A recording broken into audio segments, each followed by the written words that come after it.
रंगों की रंगत से पहले आई आसमानी आफत से सूबे के किसानों के सपने चकनाचूर हो गए हैं। किसानों को अच्छी फसल की उम्मीद थी, लेकिन होली से पहले किसानों को बड़ा झटका लगा। दरअसल बरसात और ओलावृष्टि से खेतों में पककर तैयार खड़ी फसल और किसानों के अरमानों पर पानी फिर गया। मंदसौर, रतलाम, राजगढ़, शाजापुर, सीहोर, भोपाल समेत कई जिलों में गेहूं चने की फसलें बिछ गई। मौसम विभाग ने अगले 3 दिन यानी 9 मार्च तक तेज आंधी के साथ बारिश और ओले गिरने की संभावना जताई। हालांकि सरकार ने सर्वे भी शुरू करा दिया है। खुद सीएम शिवराज ने किसानों को परेशान होने की जरूरत नहीं है ऐसा बताया। प्रभावित इलाकों में सर्वे का काम शुरू हो गया, जिसको लेकर सभी जिलों में विस्तार से बात भी हुई। सीएम शिवराज ने बताया कि टीमों को फील्ड पर भेजा गया है। पीड़ित किसानों को उचित मुआवजा दिया जाएगा। मेरी सवेरे सब जिलों में विस्तार से बात हुई। टीमें फील्ड में है, सारी सर्वे किया जा रहा है और मैं आपके माध्यम से भी, मीडिया के माध्यम से कह रहा हूं, किसान भाइयों को चिंता करने की जरूरत नहीं है। मैं और सरकार उनके साथ खड़ी है। सर्वे का काम प्रारंभ कर दिया गया है। सीएम शिवराज के निर्देश के बाद जिला प्रशासन भी हरकत में आ गया है। बारिश और ओलावृष्टि से प्रभावित जिलों का दौरा किया गया है। वहीं पूर्व सीएम कमलनाथ ने ट्वीट कर लिखा कि कई जिलों में ओलावृष्टि हुई है, इससे बड़े पैमाने पर फसलों को नुकसान पहुंचने का अंदेशा है। मैं मुख्यमंत्री शिवराज सिंह चौहान से निवेदन करता हूं कि ओलावृष्टि से हुए नुकसान का तुरंत आकलन कराएं और पीड़ित किसानों को शीघ्र अति शीघ्र राहत राशि वितरित कराएं। इतना ही नहीं, कांग्रेस ने विधानसभा सत्र में 2 दिन सिर्फ किसानों पर चर्चा करने की बात कही। बेमौसम बारिश और ओलावृष्टि ने जिस तरीके से रबी की फसलों का नुकसान किया और प्रदेश के किसान की कमर टूट गई है। सिर्फ घोषणाओं से काम नहीं चलेगा। पहली फुर्सत में 40,000 रुपए हेक्टेयर का मुआवजा दिया जाए और सत्र चल रहा है, विशेष चर्चा, 2 दिन गहन चिंतन सिर्फ इसी बात पे, वो सारे काम रोक के इसी पर चर्चा करके कहीं ना कहीं एक्चुअल लागत निकाल के उसके ऊपर त्वरित मुआवजा दिया जाए ताकि किसान को फौरी राहत मिले। मध्य प्रदेश की राजनीति किसानों के इर्द गिर्द रहती है। वहीं किसान एक बार फिर सियासत के केंद्र में है। उनके सियासत में होने की वजह हर बार अलग अलग रहती है। किसान इस बार बारिश और ओलावृष्टि से बर्बाद हुई फसल को लेकर चर्चा में है। इस पर किसानों को राहत देने पर सियासत सरपट दौड़ पड़ी है। अब सवाल ये है कि मध्य प्रदेश में क्या फिर होगा किसानों पर सियासी संग्राम। सवाल ये भी कि क्या 2023 में फिर यह मुद्दा करेगा काम। Bureau report, IND 24।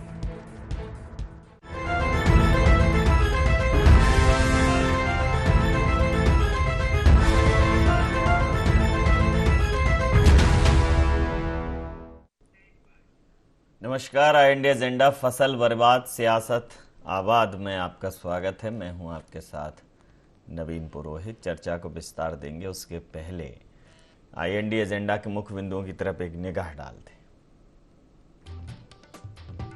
आसमानी आफत पर सियासत कितनी जायज?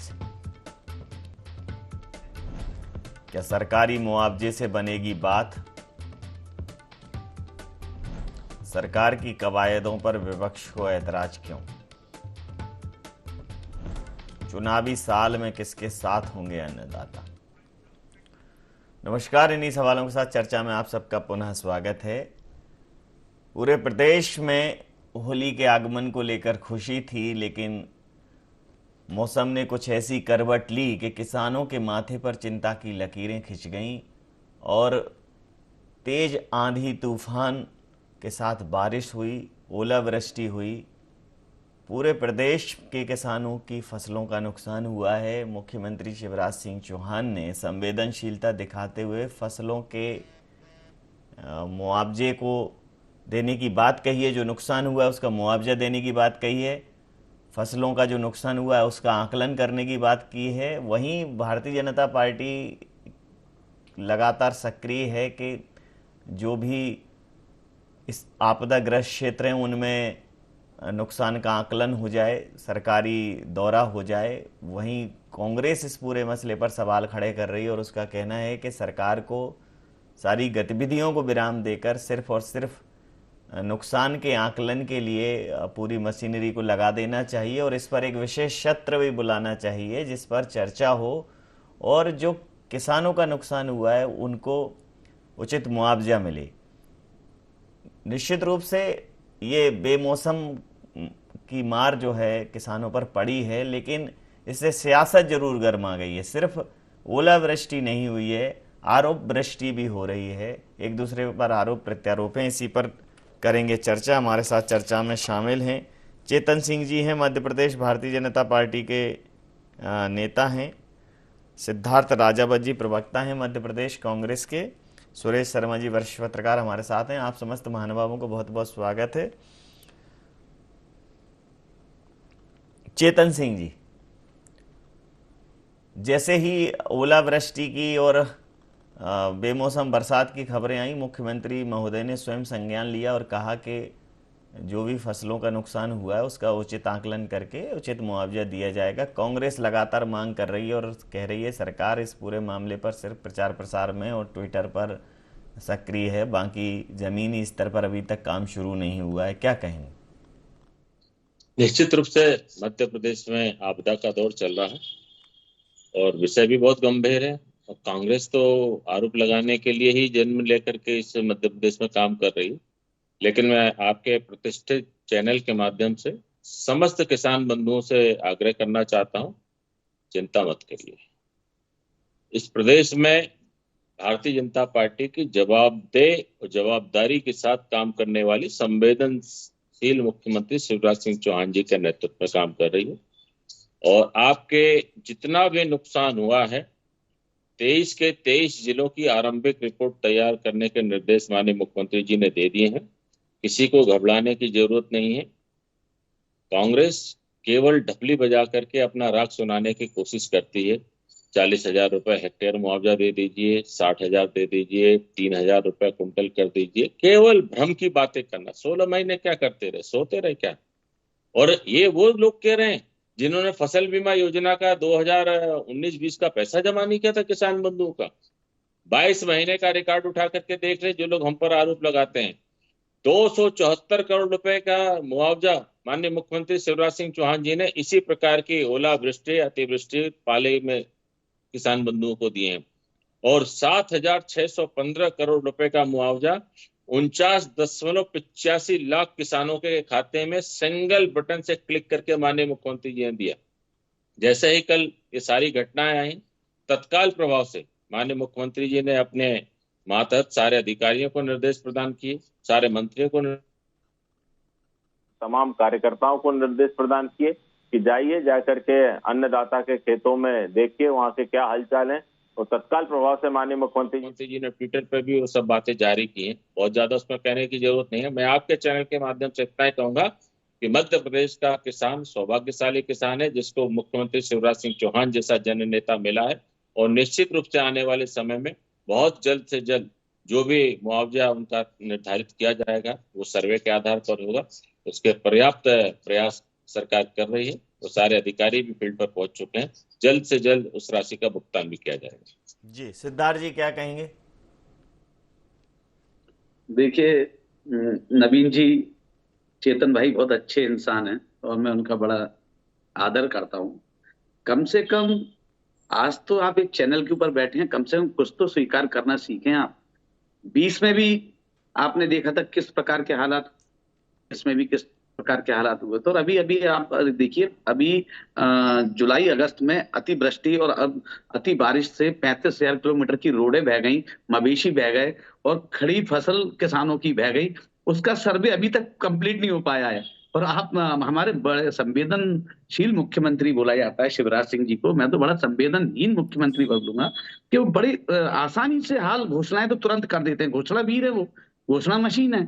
घोषणाएं करने में उनको कतई कोई दिक्कत नहीं आती है। आप देखिएगा, अगर आप रिकॉर्ड उठा के देखें, अभी आप किसानों की बात कर रहे हैं, तो अभी आप बोल रहे हैं कि कांग्रेस के शासनकाल में 15 महीने की बात करते हैं, कभी आप अपनी विफलता के 17 वर्ष कभी नहीं गिनाते हैं। और 17 वर्ष में इतनी बार आपदाएं आई हैं। देखिए, ये प्राकृतिक आपदा है, इसमें राजनीति नहीं होनी चाहिए, क्योंकि अन्नदाता किसान हमारा अन्नदाता है।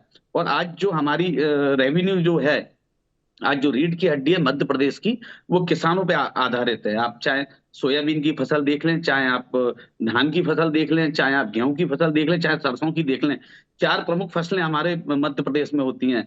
तो चेतन भाई, आपको मैं याद दिला दूं कि 10,000 करोड़ की जो खरीदी आपने किसानों से की थी, वो केंद्र शासन से अभी तक पैसा नहीं आया, और किसान आज भी आपका कहीं ना कहीं घेराव कर रहे हैं, जिला स्तर पे कर रहे हैं। जिलों में 52 जिलों में बहुत बड़ा जन आंदोलन किया था, और उन्होंने इसकी शिकायत भी की थी बाकायदा। और आप अभी बोल रहे हैं कि हम बहुत जल्दी, और कांग्रेस का एक ही काम है कि 40,000 रुपए एकड़, 50,000 रुपए एकड़। अरे भैया, 20 और 21 का और 22 का जो पिछला आपने जो सर्वे कराया, अभी तक किसानों को उनकी जो ओलावृष्टि से उनकी जो फसल नुकसान हुई थी, वो अभी तक उनको मुआवजा नहीं मिला है। और अगर आपको यकीन नहीं हो तो मैं आपको दस्तावेज भी भेज दूंगा, और अगर आप बोलेंगे तो मैं नवीन जी को भी भेज दूंगा। और आप बड़ी बड़ी बातें कर रहे हैं चैनल के ऊपर बैठकर। तो देखिए, कहीं ना कहीं आप हमारे प्रदेश देश के यशस्वी गृह मंत्री अमित शाह जी की अगवानी में लगे थे, और एक तरफ पूरी फसलें पानी से बहती हुई जा रही थी। ज्यादा पुरानी बात नहीं है, अभी 5-6 महीने पुरानी बात है। तो आप 5-6 महीने पुराने का अगर सर्वे उठा के देखेंगे, तो आज तक उन किसानों को, अधिकतर किसानों को आज भी मुआवजा नहीं मिला है। जी जी, क्या कहेंगे सुरेश शर्मा जी? आपदाओं पर राजनीति नहीं होना चाहिए, इस बात पर दोनों राजनीतिक दल सहमत हैं। इसके बावजूद भी दोनों तरफ से राजनीति हो रही है, एक सबसे बड़ी चीज है। दूसरी बात यह है कि ये बात सत्य है कि किसान जो है वो आज भी प्रकृति की मार से अपने आप को संभाल पाने की स्थिति में नहीं है। और लंबे समय से, हालांकि मैं बार बार एक चीज कहा करता हूं कि जो मुआवजा है वो राजस्व पुस्तिका के माध्यम से मिलता है, और शिवराज जी की सरकार में इसमें बड़े परिवर्तन किए हैं। छोटे छोटे मामलों को लेकर के मुआवजा दिए जाने संबंधी उसके अंदर सुधार किए गए हैं, संशोधन किए गए हैं। तो किसानों को मुआवजा तो मिलता है, और अभी ये जानकारी में हम लोगों को, तो मुझे तो कम से कम नहीं है कि जो पिछले समय जो सड़क बहते समय जो नुकसान हुआ था उसका मुआवजा अभी तक नहीं दिया गया। यदि इस संबंध में ये बात आ रही है तो निश्चित रूप से ये गंभीर बात है, लेकिन ऐसा है क्या, ये सबसे पहले सोचने वाला विषय है। मैं ये कहना चाहता हूं कि जो राजस्व पुस्तिका के माध्यम से और जो आकलन किया जाएगा, सर्वे किया जाएगा, और सर्वे में कम से कम राशि का निर्धारण होना चाहिए जैसा पहले होता रहा है। क्योंकि कई बार छोटे चेक मिलते हैं जिसका लेना न लेना बराबर हो जाता है। तो इसलिए कम से कम किसान को कितना मिलेगा, इसका एक जो है कहीं कहीं नीचे का लेवल जो है तय करना चाहिए, अन्यथा बहुत छोटे छोटे चेक मिला करते। सर, इस प्रकार से जो खबरें 2023 में जब हम आजादी का अमृत काल मना रहे हैं, खबरें आ रही हैं महाराष्ट्र से, अन्य जगहों से, कि भाई किसान बेचने गया टमाटर, किसान बेचने गया प्याज, 5,000 की फसल लेके गया, 4,995 रुपए उसको भाड़ा और ये सब लग गया, 5 रुपए मिल रहे हैं, 2 रुपए मिल रहे हैं। किसान आज भी खून के आंसू रो रहा है। किसी के पास किसान के लिए कोई वो है नहीं सही नीति। ठीक है, मुआवजा का आकलन हो जाएगा, मुआवजा मिल जाएगा, पटवारी के हाथ पैर जोड़ लेंगे बेचारे किसान, चक्कर काटेंगे तमाम। लेकिन जो समृद्ध बनाने की बात है, खेती को लाभ का धंधा बनाने की बात है, या तमाम बातें कांग्रेस भी करती है, भारतीय जनता पार्टी भी करती है, वो फलीभूत होती दिखती नहीं है। ये बहुत सही है आपका कहना। और मैं पिछले दिनों झाबुआ गया था तो मैंने भी सड़क के किनारे टमाटर पड़े देखे थे, और इसके ऊपर मैंने एक खबर भी बनाई थी। क्योंकि किसान को उसकी उपज का यदि व्यवहारिक मूल्य मिलना चालू हो जाए तो उसे बहुत मुआवजे की जरूरत नहीं, वो आत्मनिर्भर हो जाएगा और छोटे छोटे मुआवजे के लिए चक्कर नहीं काटेगा वो।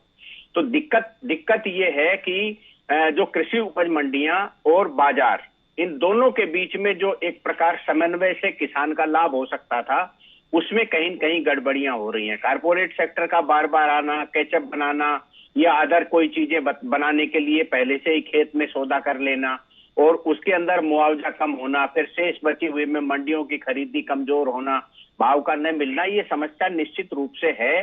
पहले मंडियों के उसको सोचा गया था, रास्ता निकाला गया था कि किसान को किसी भी प्रकार से उसका जो है लागत मूल्य से अधिक मिल जाए।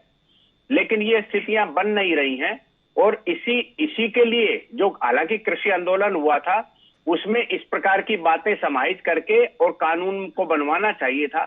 मुझे लगता है किसान इस मामले में चूक गया और एक जब सरकार बैकफुट पे थी तो उससे कुछ लाभ की बातें इस तरह कर लेना चाहिए थी। एमएसपी तक उलझ करके सारा मामला रह गया। मुझे लगता है ये कहीं कहीं हमारे नेताओं से जो है चूक हुई है। और अब जो है दोनों सरकारी राष्ट्रीय राजनीतिक पार्टियां सरकारों में आती जाती रहती हैं, इनको चाहिए कि किसानों के लिए जो आपने प्रश्न उठाया है उसका उत्तर जरूर निकलना चाहिए। जी, क्या कहेंगे सिद्धार्थ राजावत जी? नहीं, मैं दादा की बात से सहमत हूं। कहीं ना कहीं हम लोगों को राजनीति से हटकर इससे अलग जाकर दोनों दलों को बैठ के सर्वदलीय बैठक बुलानी चाहिए और किसानों के हित में, किसानों के हक में किसानों को उसकी फसल का जो है उचित दाम मिल ही नहीं पाता है। जब फसल बम्पर पैदावार होती है तो फसल चाहे लहसुन हो, चाहे प्याज हो, चाहे टमाटर हो, सब रोड पे फेंके हुए नजर आते हैं।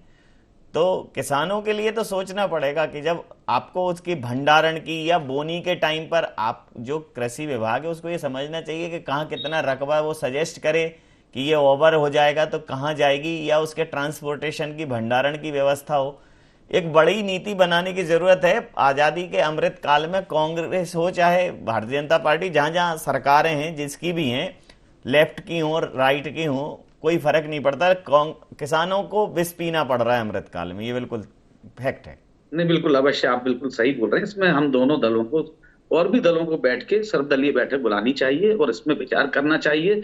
और हम तो ये बोल रहे हैं कि किसानों को इतना समृद्ध कर दें, जैसे अभी दादा ने बोला, तो मैं उनकी बात से सहमत हूं कि उनको जो भी ये आपदाएं आई, देखिए ग्लोबल वार्मिंग का सबसे बड़ा अगर असर और तंज झेलना पड़ रहा है तो मध्य प्रदेश, क्योंकि मध्य प्रदेश हिंदुस्तान का हृदय है। और आप देखिए चारों तरफ से इसका कहीं ना कहीं प्रकोप आता है। आप हिंद महासागर से देख लीजिए, चाहे आप जम्मू कश्मीर से इस तरफ से देख लीजिए, तो कहीं ना कहीं सर्दी भी आती है, बरसात भी आती है, तो उसका सबसे ज्यादा अगर असर देखा जाता है तो छत्तीसगढ़ मध्य प्रदेश को देखा जाता है। तो उसको देखते हुए हमने भविष्य की उसकी भी प्लानिंग करनी चाहिए कि कोई आपदा आ रही है तो उसके लिए हमारे किसानों को पहले से अलर्ट किया जाए, सारी चीजें हाईटेक किया जाए और उनकी आय दुगनी की जाए, जैसा भारतीय जनता पार्टी विगत 17 साल से बोल रही है। हाईटेक तो तब किया जाए, बजट में प्रावधान तो हो। बजट में प्रावधान ही नहीं है, ये सब चीजें चल रही हैं। आपने कहा, उन्होंने कहा महिलाओं को 1000 देंगे, उन्होंने कहा 1500 देंगे। नवीन जी देखिए, बजट की बात बताऊं तो विगत 3 सालों से 60% जो राशि केंद्र से आती है वो Bharatiya Janata party double engine की सरकार जरूर बोल रही है, पर वो अभी तक अपने जो 7% कृषि के लिए आती है वो अभी तक रिलीज नहीं करा पाए। उसके भी मेरे पास डाटा है, अगर आप कहेंगे तो वो भी मैं ना चेतन भाई को भी भेज दूंगा। मैं तो कह रहा हूँ चेतन भाई इस बात को आवाज उठाएं, मुख्यमंत्री को दें और हमारे जो नरेंद्र सिंह तोमर हैं कृषि मंत्री, उनको दे, तो कम से कम आपके द्वारा आवाज पहुंचे। हम लोग तो विपक्ष में रहते हुए आप बोलते विपक्ष बोलता नहीं है, इतनी आवाजें उठाते हैं, वीडियो बना के डालते हैं, तो उसमें कोई तवज्जो नहीं मिलती है। तो कम से कम चेतन भाई आप ही इस आवाज को उठाएं और जो 10,000 करोड़ की जो खरीदी की थी मध्य प्रदेश के किसानों की, वो केंद्र ने अभी तक उनका पैसा नहीं दिया है। उससे भी कहीं ना कहीं किसान आहत है, क्योंकि जब उनके पास रकम नहीं होगी तो कहां से फसल को दोबारा उगाएगा। तो उस पर भी विचार करना चाहिए। हमारे संवेदनशील मुख्यमंत्री बोले जाते हैं शिवराज सिंह जी, तो आप कभी मिलें तो उनसे इसकी चर्चा करें, नरेंद्र सिंह तोमर जी से करें, हमारे कमल पटेल जी हैं उनको भी अवगत कराएं इससे कि जो मंडियों में खरीद की गई है उसका भुगतान अभी तक क्यों नहीं किया गया। जी चेतन सिंह जी, अब आप चूंकि सरकार में वो डबल इंजन की सरकार है, आपका आरक्षित है स्थान, तो आवाज उठाइए। देखिए नवीन जी, चर्चा तो चैनल पे बहुत सार्थक है और हमेशा होती रहती है, लेकिन क्या वास्तव में हम चर्चा के साथ उतने गंभीर हैं? मैं सब पे कह रहा हूँ, बिना किसी राजनीतिक मंच के कह रहा हूँ। क्यों? क्योंकि जब सुप्रीम कोर्ट का फैसला आरक्षण को लेकर के आता है, सारे लोग एकमत होते हैं, तो संसद का विशेष सत्र बुला करके उस कानून को रद्द कर दिया जाता है। क्यों? क्योंकि सबकी सहमति थी, सब चाहते थे देश में आरक्षण की व्यवस्था लागू रहे। क्या इस हिंदुस्तान में सारे राजनीतिक दल जो आज बात कर रहे हैं, क्या कभी इस पे चर्चा करते हैं कि किसानों का जो समर्थन मूल्य है ये बहुत कम है? सबकी बात कर रहा हूँ, ये भारतीय जनता पार्टी कांग्रेस की बात नहीं कर रहा हूँ, सरकार की बात नहीं कर रहा हूँ। क्या हम कभी इस बात पर चर्चा करते हैं कि सारे हिंदुस्तान को हम पेस्टिसाइड का जहर खिला रहे हैं? हिंदुस्तान में हो क्या रहा है? 140 करोड़ की पॉपुलेशन है, अगर हम इन सारी चीजों को जो इन्वेस्टिगेशन है उसके आधार पर अगर हम ये सारा पेस्टिसाइड रोक दे तो आधा हिंदुस्तान सड़कों पर उमड़ पड़ेगा, हम उनकी व्यवस्था नहीं संभाल सकते हैं। तो जब हम किसी विषय पे गंभीर होकर के बात करते हैं तो धीरे धीरे हमको देश की अपनी सामाजिक इकोनॉमी को भी ठीक करना चाहिए। जब हम उसकी बात करते हैं तो इनको लगता है कि हम सांप्रदायिकवाद चलाना चाहते हैं, हम हिंदुत्व का कार्ड खेलना चाहते हैं। हम कॉमन सिविल कोड की बात देश हित में करते हैं तो आप उसको राजनीति से जोड़ करके बात करते हो। सिद्धार्थ जी, आपकी बातें सब में सहमत हूं और होना भी चाहिए हमको, लेकिन मैं सच से मैं जवाबदारी के साथ कह रहा हूं, जितने भी सब्जी, जितने भी फल फ्रूट्स और जितने भी ये सारा सामान अनाज का उत्पादन होता है, सब में मौत है, सब में। और ये सारे देश के साइंटिस्ट कह चुके हैं, मेरे कहने से कुछ नहीं होगा। कौन उस पर बात करता है, कौन उस पर कानून बनाता है, कौन उस पर चर्चा करके सार्थक बहस करना चाहता है? कोई नहीं करना चाहता। क्यों? क्योंकि वोट बैंक की राजनीति हमको सबको करनी, हमको देश के 140 करोड़ लोगों की राजनीति नहीं करनी। तो वर्तमान परिदृश्य में ये देश जिस दशा में चल रहा है उसी में हमको भी चलना है। क्यों? क्योंकि हमको भी देश में प्रदेश में राजनीति करनी है। अगर किसानों के हित की सच में हमको व्यापक तौर पर चिंता है, व्यापक तौर पर हमको काम करना है, हम इसी फॉर्मेट में हम ईमानदारी के साथ काम कर ले तो हम दूध की मिलावट खत्म कर सकते हैं। हम जैविक उत्पादन पे बढ़ावा देने, उनकी इकोनॉमी बढ़ाना, उनकी रेट फिक्स कर दें, दरें तय कर दे तो उस पर भी काम कर सकते हैं। हम विश्व को तो एक्सपोर्ट कर रहे हैं चावल, हम विश्व को गेहूं एक्सपोर्ट कर रहे हैं, लेकिन चावल की जो कीमत है, जो हम उसको पानी देते हैं, वो उसकी कीमत भी 10 गुना ज्यादा है। इन चीजों पर हम कभी कंपेयर नहीं करते। आज अगर हम उस पर कंपेयर करें, आज अगर हम उस पर सुधार करें तो अभी हाय तौबा मच जाएगी। अभी आपने देखा होगा कृषि कानून को लेकर के जिस प्रकार से हिंदुस्तान ने उस दंश को झेला है। मैं जवाबदारी के साथ कह रहा हूं कि उस कृषि कानून के पीछे सारे ध्येय छिपे हुए, लेकिन हम उस पर चलना नहीं चाहते। क्यों? क्योंकि हमको राजनीति करनी है। तो कई चीजें ऐसी हैं सिद्धार्थ जी कि हमको वास्तव में करना चाहिए, लेकिन समझते हुए हमारी जानकारी में उसके बाद भी हम नहीं कर पाते हैं। आप देखते जाइए, मैं जवाबदारी के साथ नवीन जी आपके चैनल पर कह रहा हूं, आने वाले 2 साल के बाद इस हिंदुस्तान के हर 5वें घर में कैंसर का पेशेंट आपको मिलेगा। क्यों? क्योंकि जो रिपोर्ट्स कह रही है उस पर हम चल नहीं पा रहे। अगर उस रिपोर्ट पे हम काम करना को चालू हो जाए तो आज हिंदुस्तान की आबादी सड़कों पर खड़ी हमको मिलेगी। कौन अर्थव्यवस्था को संभालेगा? कौन उनको संभालेगा? कौन सामाजिक व्यवस्था को संभालेगा?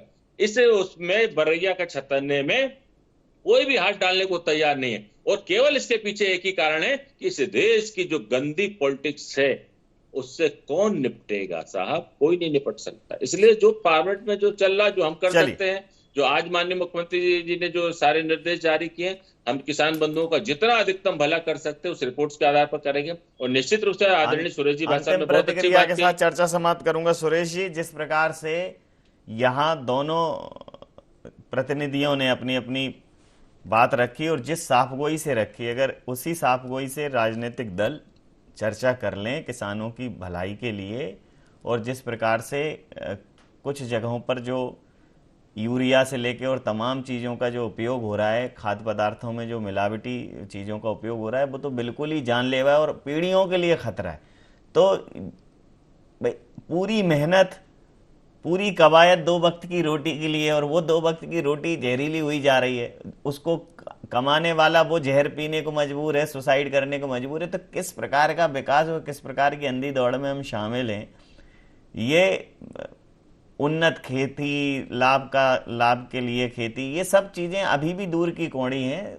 मुझे लगता है कि इस पर एक समग्रता से, जैसे कृषि कानून आए तो कृषि कानून का फेल्यूर ये था कि उस पर एक आम राय बनाने की ज़रूरत थी, किसान संगठनों से बात करने की ज़रूरत थी। पहले अगर बात होती, चर्चा होती तो इतना शायद गतिरोध नहीं होता। लेकिन जब जागो तब सवेरा, अमृत काल में ही इस विषय पर चर्चा हो जाए तो किसान कम से कम एक आध 2 आफत अगर ऐसी आती है मौसमी, तो एकदम किसान रोजी रोटी के लिए मजबूर नहीं हो जाए। उसका इतना तो उसके पास बैकअप हो, उसकी समृद्धि इतनी तो हो तो एक आध बार वो मौसम की बेरुखी भी झेल सके। क्या कहेंगे? बिल्कुल सही है। सबसे पहले तो आज दोनों मित्र कांग्रेस भाजपा के हैं, इन्होंने बहुत ही सार्थक चर्चा की है। और इस प्रकार की सार्थक चर्चा यदि राजनीति के बड़ा जो लीडरशिप है वो भी करने लग जाए तो मुझे लगता है मेरे देश का किसान या मध्य प्रदेश का किसान जो है वो समृद्ध हो जाएगा और उसको आर्थिक कोई बहुत परेशानी नहीं आएगी। एक बात मैं नवीन जी कहना चाहता हूं कि हमारे देश का किसान या ग्रामीण अंचल का कोई व्यक्ति ये पहले जानता ही नहीं था कि ये यूरिया क्या होता है, फास्फोरस क्या होता है, पेस्टिसाइड्स क्या होता है, ये कौन लेकर के आए? ये हमारे देश के वैज्ञानिक लेकर के आए। और आज वही वैज्ञानिक कह रहे हैं कि हम जहर खा रहे हैं। तो हमारे वैज्ञानिकों का उस समय जो है कमजोरी थी कि ज्यादा उत्पादन के नाम पर जो है हमको जहर देने लग गए थे वो, और आज जो है वो बड़े बनने की कोशिश कर रहे हैं। ये किसी भी जो क्षेत्र है उसके वैज्ञानिकों का ये असफलता है कि आप उत्पादन बढ़ाने के लिए जहर खिलाना चालू कर दो, उसमें जहर मिलाना चालू कर दो, यूरिया और ये मिलाना चालू कर दो, और आज आप ये कह रहे हो कि आप इसको रोक दो। इतना ज्यादा पॉपुलेशन, उसके लिए आपको वैकल्पिक व्यवस्था देना पड़ेगी। यदि मान लो हम देसी खाद से और इस तरीके की व्यवस्थाओं से कृषि का उत्पादन करेंगे तो जितनी डिमांड है वो तो नीचे आ जाएगी, वापस उत्पादन घट जाएगा। क्योंकि उत्पादन को बनाए रखने के लिए आपने क्या खोज की, ये आपको स्पष्ट करना चाहिए। क्योंकि केवल ये कह के काम चलने वाला नहीं है कि अब हम जहर बहुत खा लिया है और हमारे यहाँ कैंसर के लोग होने वाले हैं, और ये तो हमने अभी देखा ही है ना जी। कोरोना के मामले में जिस तरह दवाइयों का व्यापार हुआ, हमने देखा ही आंखों के सामने हमारे सब कुछ हुआ है कि एक आदमी अच्छा खासा जा रहा है और उसको जो है एकदम से जो स्ट्राइड का इंजेक्शन लगा करके और ये बना दिया कि 700 तक उसकी जो है शुगर चली गई। तो ये चीजें तो हमने प्रयोग देखा है। तो इसलिए जो हमारे वैज्ञानिक प्रयोग हैं वो हमारे जलवायु के आधार पर और हमारी आवश्यकताओं के आधार पर होना चाहिए, जिसका कहीं न कहीं अभाव हमें नजर आया है। और ये बात बिल्कुल ठीक है कि आज यदि हमारे दोनों प्रतिष्ठित राजनीतिक दल इस पर विचार कर रहे हैं तो उनके मन में ये भाव आ रही, तो नेचुरली एक आगे का हमें अच्छा भविष्य दिखाई देगा। लेकिन इन सारे भविष्यों के बीच में एक छोटी सी बात मैं कहना चाहता हूं नवीन जी, वो ये है, यदि हम थोड़ी सी आंधी, थोड़ा सा तूफान आने के बाद, महीनों मेंटेनेंस करने के बाद बिजली की गायब होने की स्थिति से वो तो बिजली का तो भगवान मालिक कि बिजली की बात मत करो, नहीं अभी खम्भे पर लटके नजर आएंगे वो मंत्री जी, कभी खम्भे में चढ़ जाते हैं, कभी वो गटर में उतर जाते हैं। बिजली की बात मत करो, इतने वर्षों के बिजली की बात मत करो सर। किसी विपदा को झेल नहीं पा रहा है, और हम ये जब राजनेता ड्रामे करने लगे ना, जिस डिपार्टमेंट का पॉलिटिकल बड़ा अंतर सा दिखाई मतलब नहीं है सर, और प्रैक्टिकल इस चीज को करने का मतलब नहीं है वो अभी किसी गटर में उतर के सफाई करने लगेंगे, गाँव चप्पल छोड़ दें, पजामा छोड़ दें, कुर्ता छोड़ दें, कोई भरोसा नहीं है। इसलिए उसकी तो बात ही मत करो। बिजली तो जो है सो है, वो क्या कर देंगे उसका और झटका लगेगा आदमी को। इसलिए इसको यही चर्चा को समाप्त करूंगा, समय सीमा के चलते।